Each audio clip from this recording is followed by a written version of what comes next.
you can see on the screen that I crossed out the word programs and wrote coursework. And the reason for that is because although I am going to spend a lot of time sharing information about actual programs, it's really more accurate to say coursework because there's ways to complete courses after graduation that are not a part of a program. And so I'm going to cover that a little bit as well, because that's a route that I actually see people taking quite a bit when they need to complete some courses. So we'll jump right in. So thank you to Merriam-Webster. I took this right off of the internet. Definition of post-baccalaureate is actually some sort of studies after the award of a baccalaureate degree, or otherwise known as your bachelor's degree. And so when we talk about a post-bac or post-bac program, it's really a pretty general term. And it's come to have a more specific meaning in pre-health circles, but really just broadly speaking, that's all it means, is after the baccalaureate.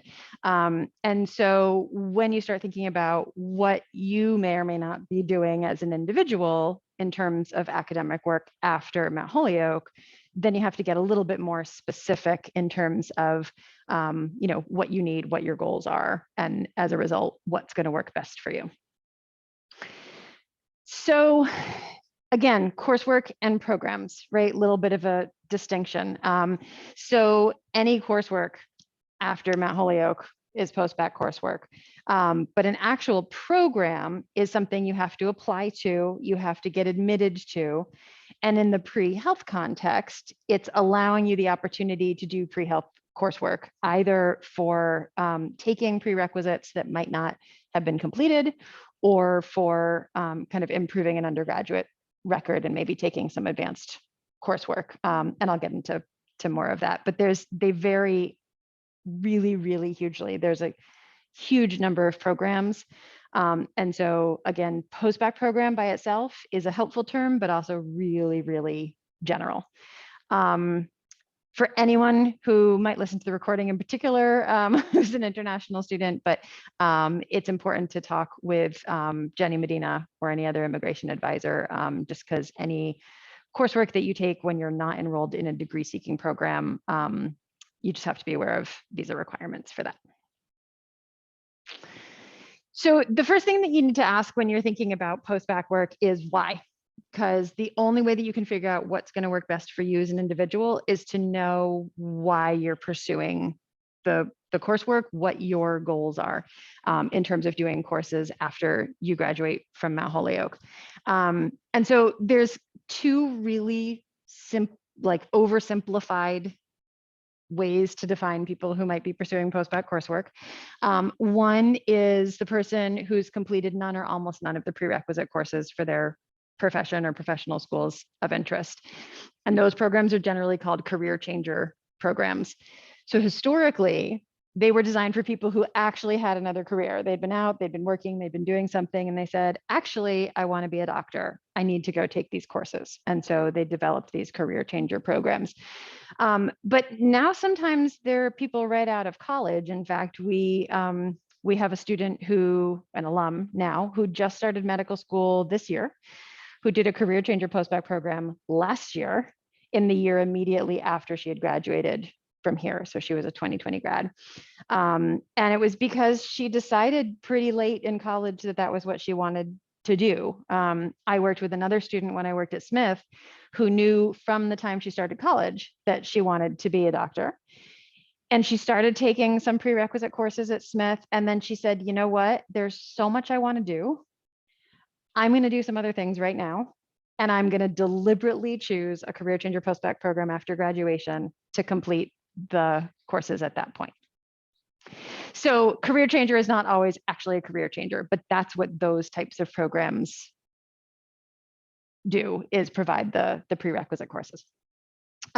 The other sort of oversimplified broad type of prerequisite course is for people who did most or all of the prerequisites, but they need to enhance their academic record to some degree. So maybe they just didn't get quite high enough grades in the courses, or they kind of started off really struggling and ended up strong, but some of those earlier courses didn't go as well. And so they might be looking for what's called an academic record enhancer program. And those and career changer programs are really quite different from each other in terms of what they offer, because the career changer programs are offering the same prerequisite courses that you might be doing right now if you're a current student. Whereas the academic record enhancer programs are almost exclusively going to have advanced coursework, things beyond the prerequisites. And so they're going to require that those prerequisites are complete because they're not going to give them to you.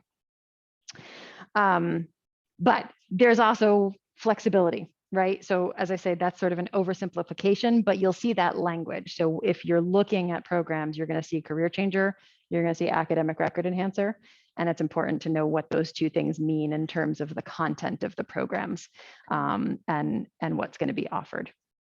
So I already mentioned, the most important piece is it's up to the individual. There's not one pathway.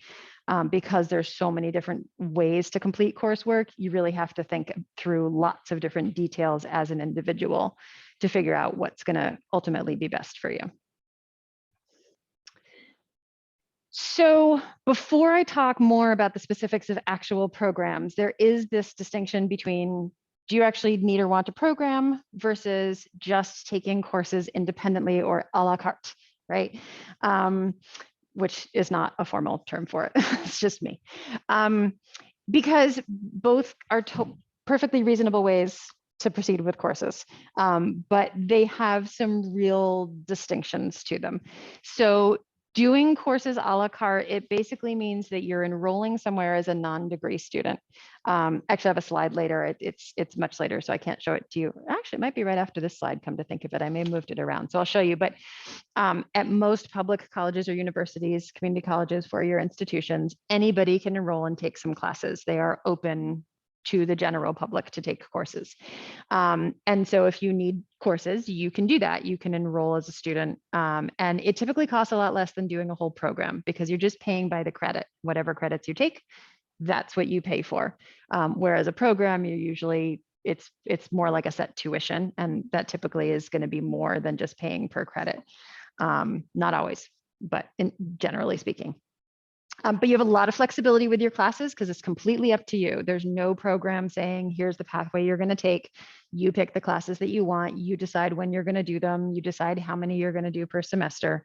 Total flexibility.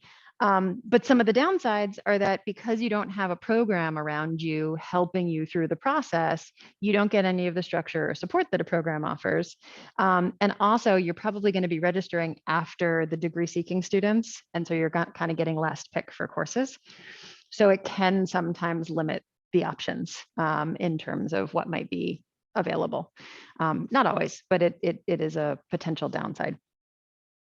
And then for programs, unlike public colleges and universities, you have to apply to the programs, you have to be admitted. And so there's a bit of a, will it work or won't it work question until you actually get admitted somewhere. You have to go through that whole application process. And I mentioned they typically do cost a bit more. How much more depends entirely on the program. But unlike the a la carte version, there's a lot of flexibility, like I said, with programs in terms of how they're designed. So they could be pretty unstructured, like, a la carte courses where you kind of choose your own pathway, but they're usually going to offer some support in planning and selecting those courses. But there's very structured ones as well that actually have one set curriculum. And they say, if you're in the program, this is what you do. Boom, boom, boom. And everyone does it together. And neither of those is better or worse than the other, just really different models. And some people really need the unstructured model, for example, if they need certain specific courses. And other people just need, the structure of a program that's going to run them through from, point A to point B. And then there's variation in how much support outside of classes programs give. So from the bare minimum to, someone who might help you a little bit choosing courses, to the maximum of they're going to give you lots of advising and a cohort of students around you to support you and help finding out extracurricular experiences and application support and on, right?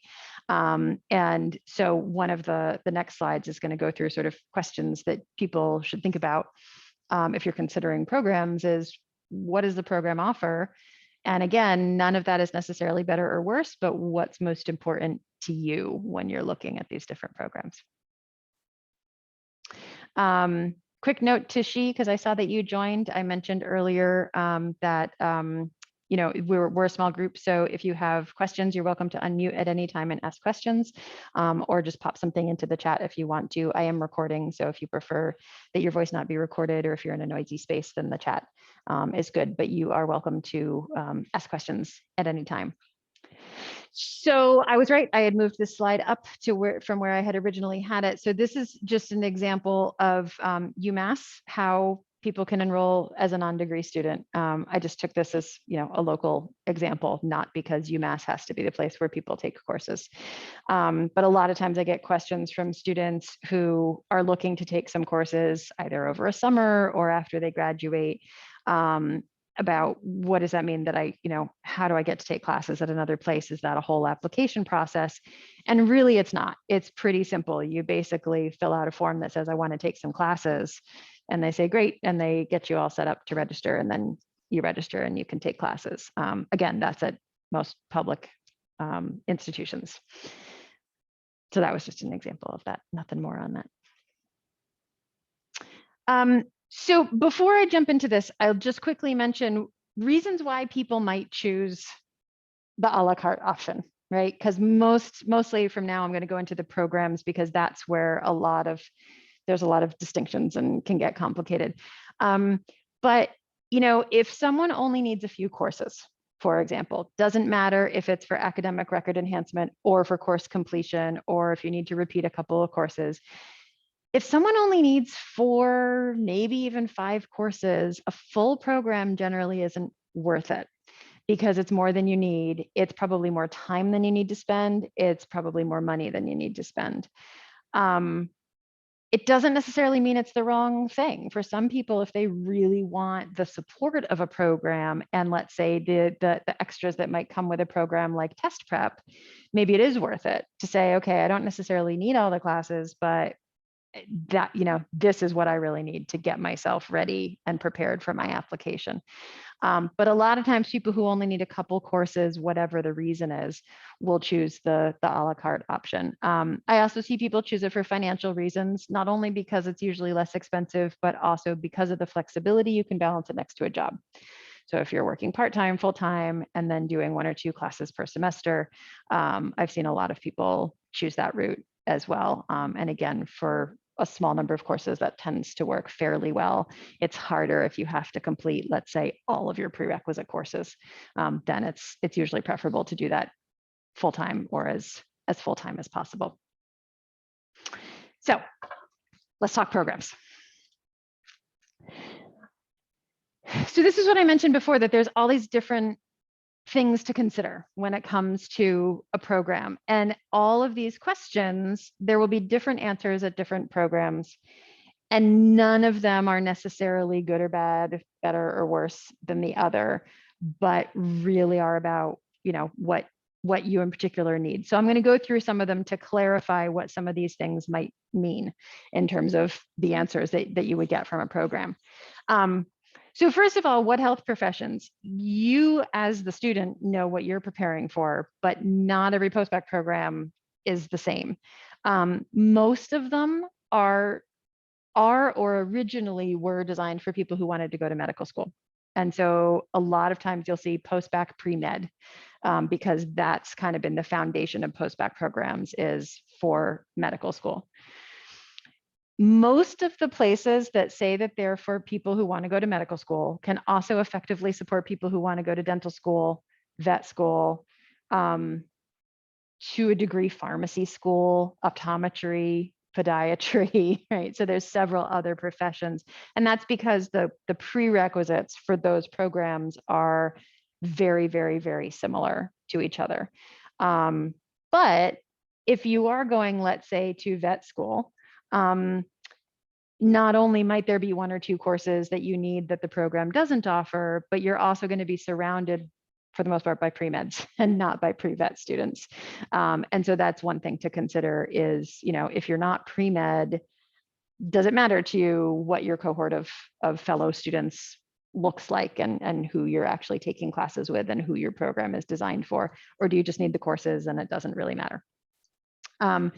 There are some programs, and I'll show some examples, that are specifically designed for some other professions. They're kind of few and far between. So there's a couple for pre-dental students. There's a couple for pre-nursing students, pre-PA, but really not a lot. The vast majority are pre-med.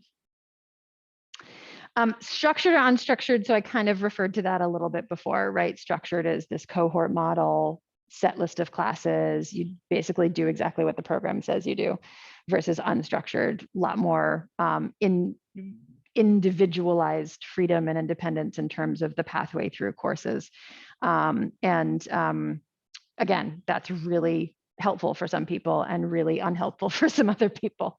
So it depends on what you need. The question of a certificate or a degree, or in some cases, nothing. This is an important thing to be aware of from the perspective of professional schools. So if you're looking to go to medical school and you need a post-bac program for whatever reason you need a post-bac program, the med school doesn't actually care if you get a certificate or a degree or nothing out of the program. It's really entirely a personal decision. What the med schools care about is your actual coursework. They want to see what you did and how well you did in it. But they don't care if the program gave you a certificate or a degree. So for some people personally, that's important, right? I'm putting in a lot of work. I'm spending a year of my life. I want something to show for it. I want to be able to put this on my resume to say that I earned this. For some people, the master's degree piece can be important, for example, because there's no guarantee of getting into professional school. And so I've definitely worked with people who say, look, I'm going to do a post-bac program. It's a risk because it's time, effort, and money that I'm not going to get back, but it's worth it to me to increase my chances and hopefully get into professional school. But if I never get into professional school, I want that master's degree. I want to know that I've earned that and that I have that at least to fall back on and help propel me to wherever I'm going to go next. So again, the professional schools don't care, but on a personal level, those distinctions can be important to people. One thing to know is that career changer programs are not going to offer master's degrees. They offer undergraduate coursework, the same as what you might do here at Mount Holyoke. It's the prerequisite courses. And so those are always going to be undergraduate level. They may grant a certificate. So master's degree programs would only be career changer, or sorry, only be academic record enhancer programs. And only some of those actually grant a degree.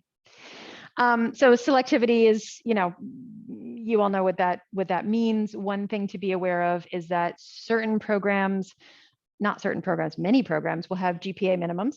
And so that's one kind of clear factor in many cases, is that to even be qualified for certain programs, you have to meet the minimums. Many of them are a 3.0, but some are a 2.5. Again, it can vary by program, but those are two common GPA benchmarks that I've seen at programs. Some will also require entrance exams, not career changer programs, although they might require, for example, SAT or ACT scores to want to see some history of standardized testing. But the academic record enhancer programs, particularly master's degree programs, might require the GRE or the MCAT, or if it's for dental school, they might look at the DAT. So that's part of the selectivity as well. Question about length, full-time, part-time. Again, that's, can you work? Those are all sort of personal preferences and needs in terms of the actual structure of the program. Same thing, right? What's the tuition? Financially, generally speaking, for post-bac programs, if you're enrolled, as a student in one of these programs, you're eligible to apply for aid, but it's almost 100% going to be loans. These are not typically programs where you're going to get grants and scholarships unless you apply for outside scholarships from different sources. But generally speaking, and this is one of the disadvantages of post-bac programs, and why on my programs versus a la carte, I talked about the finances, that they're costly, and it usually for most people does add to the loans a bit. Important to ask if you're guaranteed a space in classes. If you're in a structured cohort model program, 100% there should be no question that the classes are available to you. And in fact, in many cases, they're going to be just with other postbac students. You're automatically enrolled. It's pretty easy. If you're in an unstructured, flexible program, there's not necessarily a guarantee that you can get into the classes you want. It may be more like being a Mount Holyoke student, where if you get a late registration time, as I'm talking to a lot of people these days who did, that you might be waitlisted or struggle to get into certain classes. And so that's an important question to ask when you're looking at programs, is, if that's an important question for you, to know how it actually works at that particular program. And then linkages. So linkages are kind of interesting. They sound really, really appealing, and they can be really, really nice. But in and of themselves, they are not necessarily a reason to pick a postbac program. In many cases, if a program is linked to a professional school, so I was actually, in preparation for this, I was rewatching a recording we have from last year, and there were a visitor from Temple University's postbac program was talking about their linkages. They have linkages with PCOM and Temple School of Medicine, and a couple other places that I am drawing a blank on right now. And the way that linkages often work is that you have to sort of commit to a particular program. It narrows your professional program, I mean, not postbac program. It narrows your options for professional school. And so it's can feel and can be helpful because it gives you a little bit of a leg up in the application process to medical or other health profession school. But it doesn't necessarily allow you to apply very broadly to lots of programs. And so again, they can be really nice, they can be really great, but I wouldn't ever recommend that they be the top reason why someone pick this or that postbac program. I think other reasons are probably ultimately going to be of greater importance. And then some things to think about that programs might offer in addition to classes, right? So the classes are the main focus. That's why people go into postbac programs. But what are the other things that they provide? Can you get tutoring? Do you have to pay more for it, or is it part of the program? Entrance exam prep. You have to pay more for it as a part of the program. There's all sorts of things that a program can offer. Sometimes I call it the bells and whistles. You might get really interesting opportunities to talk with professionals in healthcare, or to, have conversations about medical ethics, to learn about the application process. You might get support for getting involved in non-academic experiences. And how much do they support on an advising level? I will say for Mount Holyoke students, while that's always an important question, you need to know that we are always available to support you as alums, even if you enter a postbac program. Most of the time, our alums who go into postbac programs that have good advising support don't tend to connect back with us again because they don't need us. They have their advisors in the postbac program, and those are usually the most relevant people because they're seeing the alum, the postbac student, in their current coursework and helping them in the moment towards professional school. But I have had students who have gone into postbac programs and still continue to reach out to me and, connect with me and their postbac advisor, and that's fine too. And likewise, people who go into a postbac program that doesn't provide great advising support tend to still come back to me a lot. So any of those are just fine. But I think it is an important question to ask when you're looking at programs is, what does the advising support actually look like?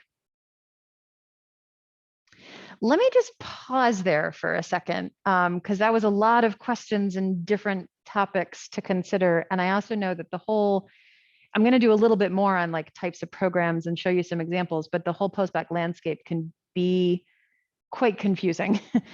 So let me just pause and find out, either Devanti or anyone who's on Zoom, if there's any particular questions right now that I can address. Okay, none from Devanti. Anyone on Zoom? You can either unmute or chat. Either one's fine.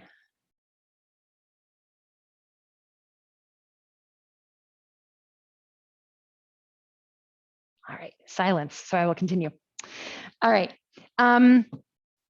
So a couple extra slides of information specific to academic record enhancers. The career changer path, I'm just going to go there for 1 second, is in some ways a little bit simpler because it's pretty straightforward what's needed, right? If someone hasn't completed the prerequisite courses, they need to go complete the prerequisite courses. You know, you still want to ask all those other questions, but it's relatively simple. For academic record enhancers, people look for those programs because they have some concern about their academic history and qualifications for professional school. And so unlike Career Changer, where it's more of a straightforward, I just need these classes and I better do well in them, but you know, that's what I need is the classes. With record enhancers, there's a history already of working through the classes, and it's usually a history where there's been some struggle. And so it is important to ask yourself these questions, particularly if you haven't yet asked yourself these questions, to really kind of do that self-reflection on, well, what has made this challenging for me? Why am I not competitive yet? What do I need to become competitive? And if I struggled in these earlier courses, what's going to be different when I go into a record enhancer post-bac program? And what do I need to make things different? These are important questions, partly because you need to make sure you're proceeding appropriately, right? That going into one of these programs, for example, is the right thing, but also to make sure you pick the right program if you are going to go ahead. You know, if you are someone who really has struggled with the concepts, let's say, of the courses you've taken, you probably are going to want a program that's going to have lots of academic support, that's going to offer the tutoring, that's going to have that cohort model to have people around you. On the flip side, if you struggle because of external factors, let's say that you really had a hard time getting through the courses because for the first couple of years of college, you were working 20 hours a week and didn't have enough time to devote to the classes, or because there was a significant illness in your family and you were spending a lot of time caring for a family member, or you know, if you're a residential student driving home many weekends. So there are external factors where if those external factors are now gone, then you know, you may not need all of that extra academic support in a record enhancer program.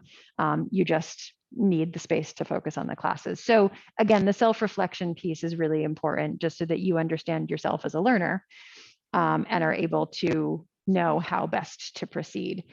One of the things that is makes it, I would say, exceptionally difficult to get into a challenging professional school, a competitive professional school, is going into an academic record enhancer program and not doing well in it. Because if you have low grades in undergraduate prerequisite courses, followed by low grades in an academic record enhancer program, what that tells medical schools, right or wrong, but how they're going to interpret it is this person doesn't seem to actually be able to do this coursework at a level that we know they're going to need to be successful in our program. It sort of reinforces the undergraduate messages if someone doesn't do well in the post-bac program. So it's really important to know that if you're going into one of these programs, that you are setting yourself up for success, that this is going to be sort of the fresh start and the opportunity to raise those grades, basically, and to be more successful in the classes, in the advanced classes. So the other thing for academic record enhancers is special master's programs, which is a really particular type of program, and it's really specific to pre-meds. So for anyone who's looking at other professional schools, other professions, this would not really be a thing in your world. But for pre-meds, there are these things called special master's programs. They're housed at the medical schools, and which right away is a perk because you get to be on the medical campus. You get easier access to resources that are there, and they get grant a master's degree, hence the name, special master's programs. They're generally pretty competitive to get into. They usually require the MCAT. They might actually only be for people who already applied once to med school and didn't get in. So there's some restrictions in terms of who these are really designed for. But what they do is they allow you to take some of the first year medical school courses. And so in addition to giving you a taste of what that feels like, more so in some cases than some other programs might be able to, it can, if you are successful in a program like this, it can really tell medical schools, okay, this person can do well in med school because we've seen them, you know, they're in this special master's program, they've gone through these courses that are already medical school courses. So they can be really great programs, but they do have their pros and cons. Again, one of the big ones is the MCAT for admission. When someone knows they need an academic record enhancer program, but one of the reasons they need it, for example, is to be better prepared for the MCAT so they can do well enough on the MCAT. These sorts of programs, you know, to take the MCAT just for a program like this, for most people doesn't feel worth it. And they tend to look at other types of academic record enhancer programs. But for folks who have taken the MCAT and or have even applied to med school, not gotten in, these may be a really good choice. They can be very helpful programs for increasing chances of admission at med schools. And then the last thing that I wanted to clarify is the difference between a postbac program and graduate school, because I do see this coming up quite a bit with students who might feel like they need more academic work to be academically prepared for professional school, but they want to do something, for example, like a master's degree in public health. And so it's important to know the distinction between what a postbac program, a pre-health postbac program offers you versus what any other graduate school and graduate degree would offer you. The postbac pre-health programs are very specific in the coursework that they provide you that's going to help you to be academically prepared and competitive for professional school. Whereas graduate programs are focusing on whatever topic they're focusing on, right? So I gave some examples in the third bullet point: public health, research programs, clinical nutrition, narrative medicine, that all might be health related, but they're not focused on the specific coursework that the professional schools base their coursework on, right? The prerequisites or prerequisite similar courses.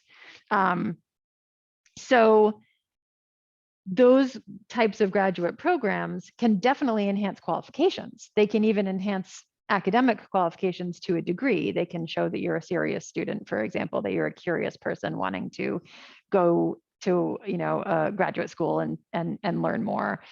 They can certainly show that you're a capable student when you're successful in those programs. But they don't provide the same academic record enhancement that post-bac pre-health programs do. Are there any master programs for pre-vet students? Yeah, I was thinking about you.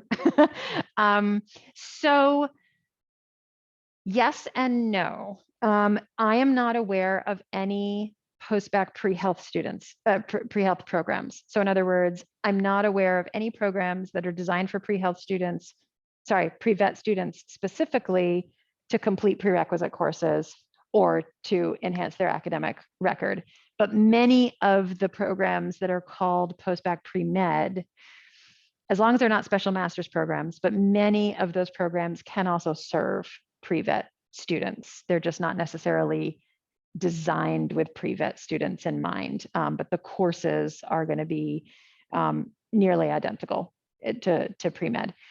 But the reason I said yes and no, is because the clearest example I know of, because there are local vet school, is Tufts. At Tufts Vet School, they have 3 master's degrees, and they're at a vet school and they're going to have a veterinary focus. They're not necessarily exclusively for pre-vet students. In fact, we have an alum, class of 20, well, I've forgotten now actually what her class is, but a recent alum who's pre-med who just completed a master's degree at Tufts Vet School. So they are for anybody, but they are housed at a vet school and are going to have an animal or vet leaning, I guess would be the best way that I could put it. So in that sense, there are programs for pre-vet students, but not necessarily the post-bac pre-health programs specifically. So just a final clarification on sort of what post-bac programs do that other graduate school programs don't do. They're helping the academic record by either allowing you to repeat courses if you need to, or take advanced courses when you're able to. Those are the courses that help to, I keep using the word enhance, but I mean, that's really what it is, to strengthen the undergraduate record in the terms of the prerequisite coursework and similar types of courses.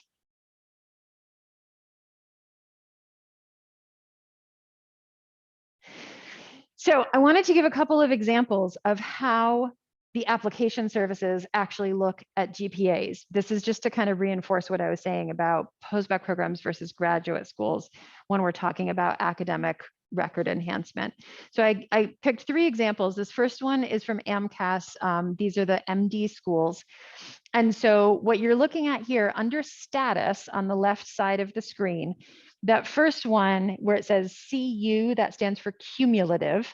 And you can see that it says including UG, that's undergraduate post-bac grades. The next line, PB, is post-bac. So in other words, what you're seeing here is the first row is every single undergraduate level course ever taken, whether it was taken while you were in college, over a summer, or after graduation, either independently or in a post-bac program. That's what that first line shows, every single undergraduate course. BCPM stands for biology, chemistry, physics, and math. AO stands for all other. CUM stands for cumulative. And so that's in AMCAS how they break out the GPAs. In the full application, they also actually show it year by year. Here, this was the view that I was able to get as an advisor, but the medical schools actually see year by year, not only the cumulative undergraduate. And then GR, the final row, is graduate. So this person, you can see they did 49 credits of post-baccalaureate undergraduate level work. So that's likely a pre-health post-bac program. But this person also did 33 credits of graduate level work. So this is somebody who had both graduate school and a post-bac program or post-bac courses to equal 49 credits. So this is one way that AMCAS sees it. And what's important to know about AMCAS, excuse me, the MD schools is, I'm gonna need some water. They don't combine the graduate and undergraduate GPAs. They are not combined at all in AMCAS. You see them only separately.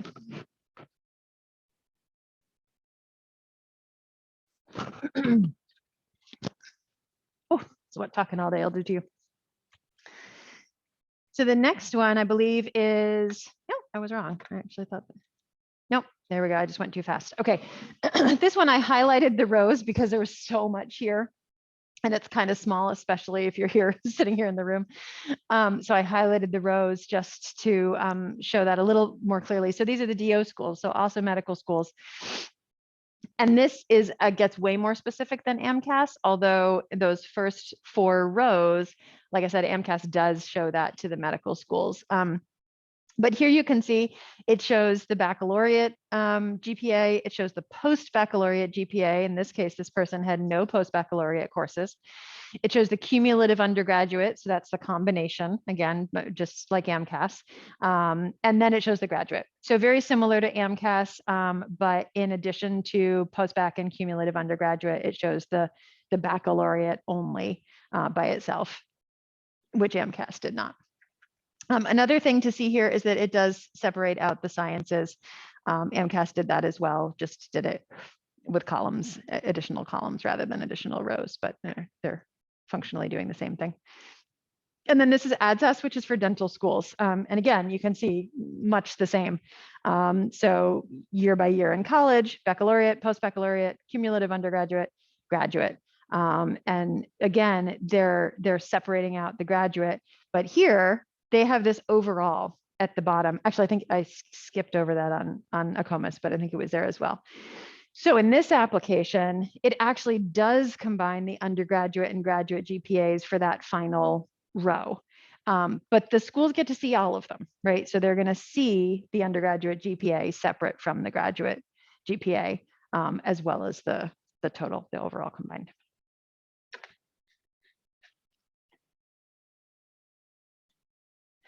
All right. So I have several examples of a bunch of different programs, but before I show you those, I just want to pause again and find out if there's questions. Devontae, anything for you? Yeah. All other. Yeah, it's a very funny, simple acronym, but yeah, stands for all other. Yeah, so the AMCAS uses that BCPM, biology, chemistry, physics, and math. Certain other schools like dental, actually, did it show it here? No, it's on a different page, so it doesn't show it here, but dental just does the BCP, biology, chemistry, and physics. Go back again, AACOMAS, the DO schools, you can see they're showing science and they're not clarifying what science means necessarily, but you can see, oops, there's this tab up here, which I can't click on because this is just a screenshot, but on the, if we were actually in the place that this comes from, you could click on the tabs at the top. Oh, you can't see my, anyway, there's the tabs at the top by subject and official West GPAs. Those are international things. And it actually breaks it down by things like biology and chemistry. So you can get really nuanced with this from the med school perspective or dental, you know, in the case of this one, you can see it also up here says by subject. So they get a lot of information about GPAs. It gets broken out in tons and tons of different ways. And this is true for pretty much any professional school. I just happened to choose 2 med and 1 dental because that's what we most commonly see for postdoc programs. But the vet schools do it, optometry, everything. Break it out in lots of different ways. Zoom folks, any questions?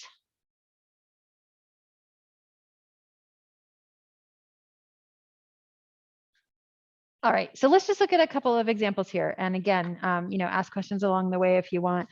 And these, I don't intend for this to be, I'm not going to go in depth into these programs. I mean, partly I can't, but also that you don't need me to talk you through all of these programs. What I wanted to do was to bring up screenshots of the home pages of these programs, just so you could start to see some of the differences between what's out there. I picked these not because I think they're the best or because I think that they're ones that people should necessarily look at. The reason I picked these programs was, again, partly for their variety, that they're different from each other, partly because they're places where I've known people who have gone, and so they're just slightly more familiar programs. But again, this is not meant as an endorsement or, you know, top 10 list or anything like that. It's just samples. So Harvard Extension has a pre-med program, but the reason I picked this one is that you also can enroll as a non-degree student at Harvard Extension School, just at University Without Walls through UMass, the slide that I showed earlier. And so there's actually two different ways to do courses at Harvard Extension. But one is through a program that you have to actually apply to. Their program is a pretty flexible program. It's not a highly structured one in comparison to some of the others. Oh, and sorry, I should have, one thing I forgot to say, it is primarily career changer programs, but you can also, you can do academic record enhancement with this one as well. So some programs actually offer both, and they're kind of trying to be everything to everybody. And again, that can be great if you're looking for that flexibility. Scripps is an example of a really different type of career changer program. So they are career changer only. They don't have academic record enhancer. They're an undergraduate college. They can't offer those advanced, you know, medical school courses, for example. And they are a cohort model. They're highly, highly structured. They're very competitive to get into. They're looking for people with really strong academic records from undergrad. And they are only for completing the prerequisite courses. So no academic record enhancer. So it's a very different type of program in comparison to Harvard Extension, for example, and really not flexible, which again, if that's what you need, that's great. You don't need flexibility necessarily. What you need is the program to get you through the courses. UC Boulder has a program. I actually put this one up here because we have a listserv for advisors, and their advisor posts a lot on our listserv, and she's very experienced. And so I thought that I would put her program up there just as an example of a program that I know has very strong advising, because I can tell from how she approaches her work and the things that she shares in our listserv. But you can also see at the top, structured cohort, individually designed approach. So they offer these two different models, so that however you feel like you need to move through the courses, and this is designed for career changers again, but you can choose a more structured program or doing it in a way that fits your schedule a little bit better. Maybe if you're looking to do something part-time, for example, or maybe you already completed 3 or 4 courses and you don't want to repeat what you've already done. So that's an example of a program that lets you be a little more flexible with that. Johns Hopkins, again, another career changer. They actually, I have this memory that Hopkins may offer both career changer and record enhancer, but this is their career changer program. And it is a little bit more of a structured one. So this one, now we're switching into record enhancer programs. So this is Boston University. It's the MS in Medical Sciences, but it's also called the MAMS program. I think because it used to be an MA, not an MS. I think that's why it's MAMS, MAMS, but I'm not certain. But they've been around for a really long time. They are one of the special master's programs that I was talking about. So they're housed at the BU School of Medicine. I've known people who have done their program and had a great experience with it. So this is an example of a pretty structured master's degree granting academic record enhancer program at a medical school. Tufts, likewise, pretty similar actually to the BU one. These are two that I've seen a lot of people, from around here be interested in, partly just for geographic reasons because they're relatively local. But same idea, looking academic record enhancer program grants a master's degree. Georgetown, this is an example of a special master's program that's also particularly geared towards underrepresented students in medicine. And there are a few of these types of postbac programs out there. They're not all special master's programs the way that this one is.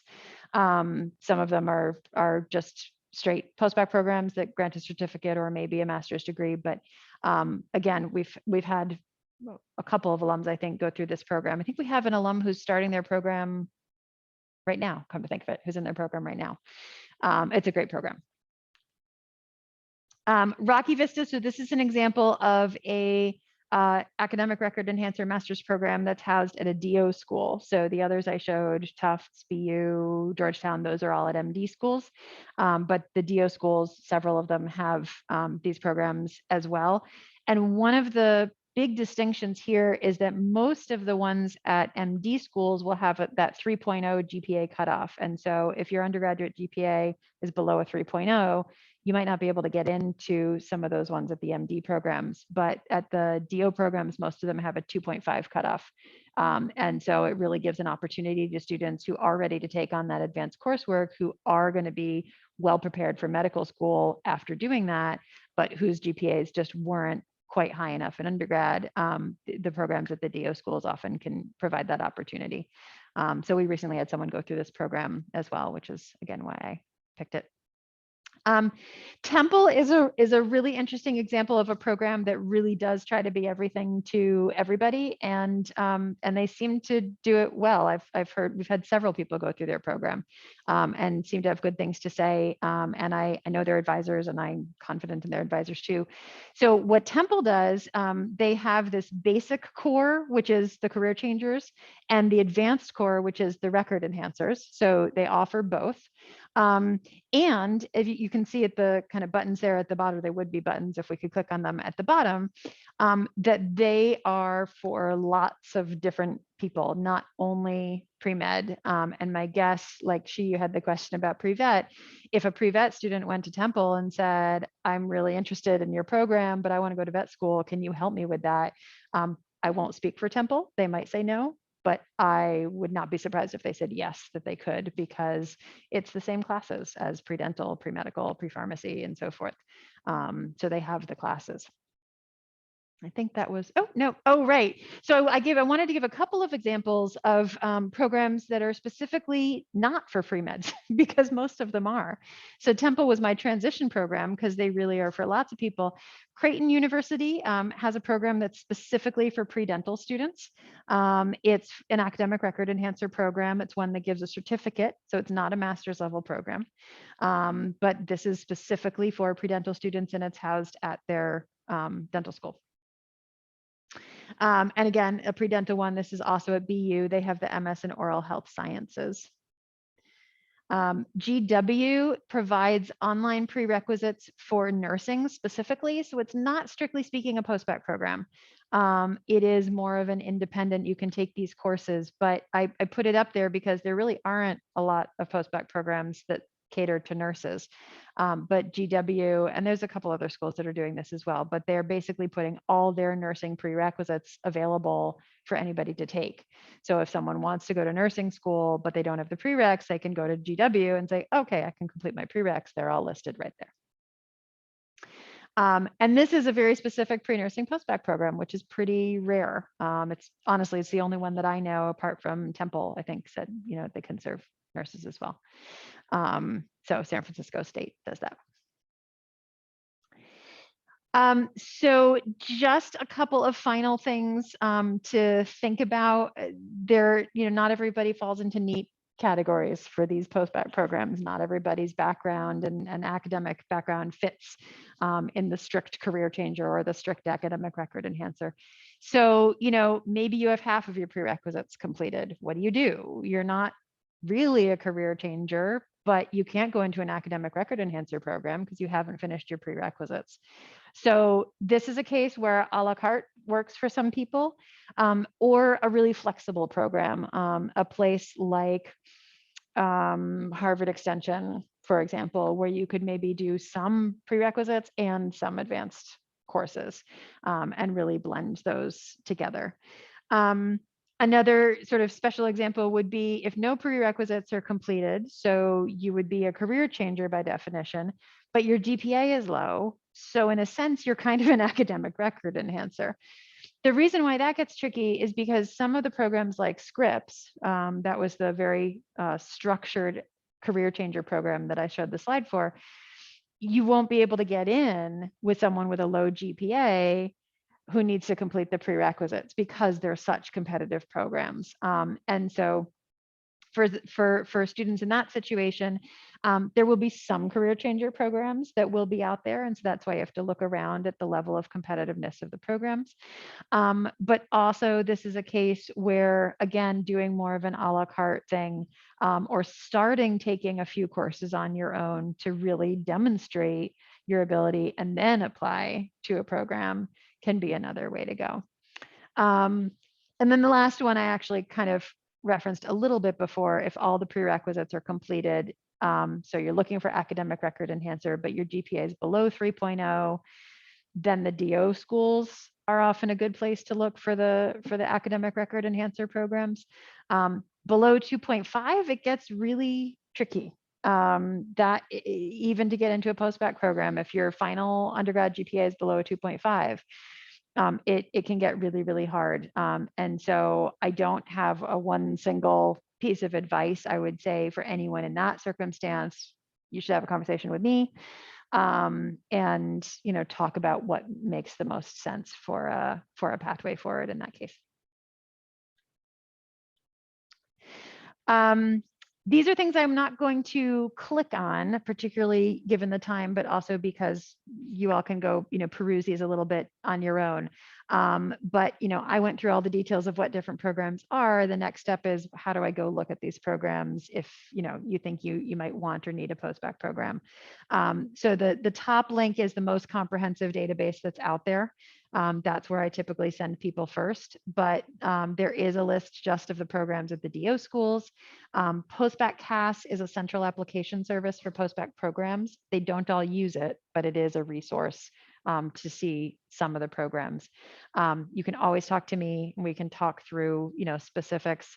One thing I should mention is that, and I'm kind of looking at you, Devonte, because you're a sophomore. Sometimes I do talk with sophomores, for example, who are wondering about post-bac programs. And if it's for career changer purposes, some people decide, I referenced earlier my Smith student, she decided, I think at the beginning of her sophomore year, she said, that's the path I'm going to take. I'm going to do a career changer program.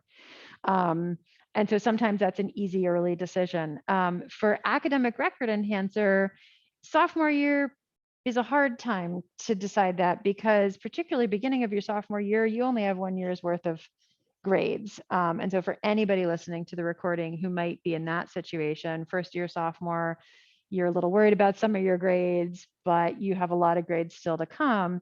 What I typically say is, focus on the now, focus on doing your best and setting yourself up for success while you're here. And let's see what the next couple of years bring. I do this presentation now because now is the time, if you're a senior and you want to do a post-bac program, now's the time you have to look into them, because application deadlines will come up. But juniors, sophomores, you've definitely got time to both just focus on your own classes here and think over what's going to be the right pathway for you. So this is just a screenshot of that database, that the one that I said has most of the programs listed. And then for applying to programs, most applications are direct to the program, but there's also that application service that I mentioned as well. And that's what the application service looks like. You're welcome, Lauren. I think that's the end.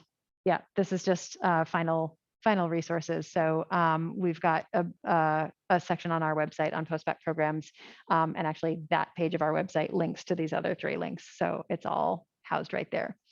I know I went a couple minutes over 6, so folks probably need to run, but if anybody has questions, I'm happy to stick around for a couple of minutes if you want me to cover anything. Devonte, since you're here, is there anything I can answer that I didn't?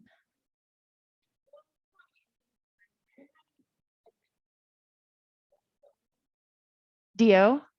Yeah, I probably didn't say it at all. I'm sorry. So I've been saying MD and DO. There are 2 types of medical schools in the US. One is the schools that grant the MD degree, and one grants the DO degree. So DO stands for Doctor of Osteopathic Medicine. It's medical school. You become a physician. They're just historically, the DO degree is newer. It was developed about 100 years ago. I don't remember exactly, maybe more than that, and has kind of evolved over time. It used to be much more different from the MD, and now they're nearly identical. So when we talk about medical school and physicians, we talk a lot about MD, DO kind of all together, but they're just kind of a different group of schools. More thank yous. Yeah. Anything else from you? No. Okay. And they all left. It was time. All right. Let's stop the recording.